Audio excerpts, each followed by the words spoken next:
কৃষকদের চাষের জন্য তার থেকে অনেকটা বৃষ্টিপাত কম হয়েছে। তাই ফসলের হারভেস্টিং উৎপাদনে কিছুটা ঘাটতি দেখা যাচ্ছে। কৃষকদের কথা বিবেচনা করে রাজ্য সরকার কৃষি দপ্তর তাই সিদ্ধান্ত গ্রহণ করেছে যে 20,000 এরিয়া, হেক্টরের এরিয়া যে আমাদের কাল্টিভেবল ল্যান্ড, তার মধ্যে 20,000 হেক্টরের এরিয়া এডিশনাল সেখানে চাষ করা হবে, ধান চাষ, এবং এতে করে কৃষকদেরকে বিভিন্নভাবে জিনিসপত্র দিয়ে সাহায্য করা হবে।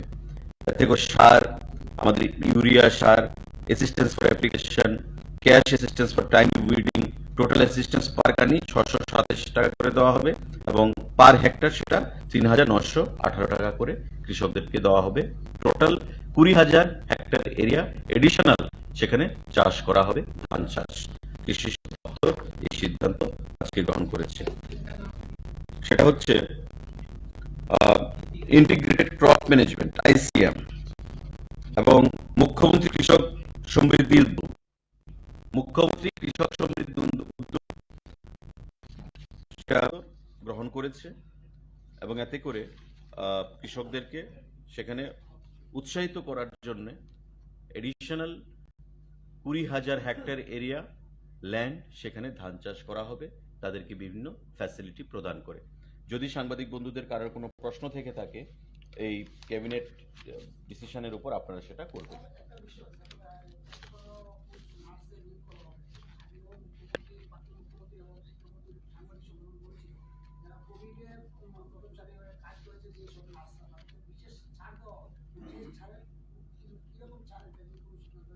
দেখুন, ক্যাবিনেট সিদ্ধান্ত যখন হয়, একবার একটা সিদ্ধান্ত যখন হয় সেটা কার্যকরী করা হয়।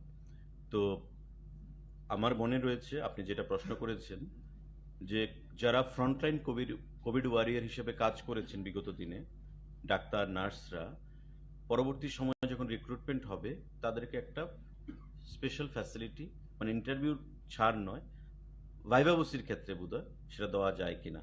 তো নিশ্চয়ই যখন ডিপার্টমেন্ট থেকে এটা পাবলিসাইজ করা হবে বা নোটিফিকেশন ইস্যু করা হবে সে বিষয়ে উল্লেখ করা থাকবে। নিশ্চয়ই যেহেতু সরকার সিদ্ধান্ত নিয়েছে, আমরা বিশ্বাস করি যে যখন ঘোষণা হবে সেটার কথা মাথায় রেখেই সেটাকে ঘোষণা করা হবে। Provision for this 5% DA to the state government employees and DRs and pensioners. What is the gap that we have now with state government employees regarding? Excuse me. What is the gap that we have now with the state government employees and pensioners with the state government employees after this 5% will be implemented? Gap is there, but it will depend upon the availability of fund. No, what is the gap? The gap would be, I think, the central government employees, they are getting more than 30%, 33 and something. So still the gap is between central and state is 25%. So our government, the aims and object of the government is to mitigate that gap at the earliest. But one must remember that finance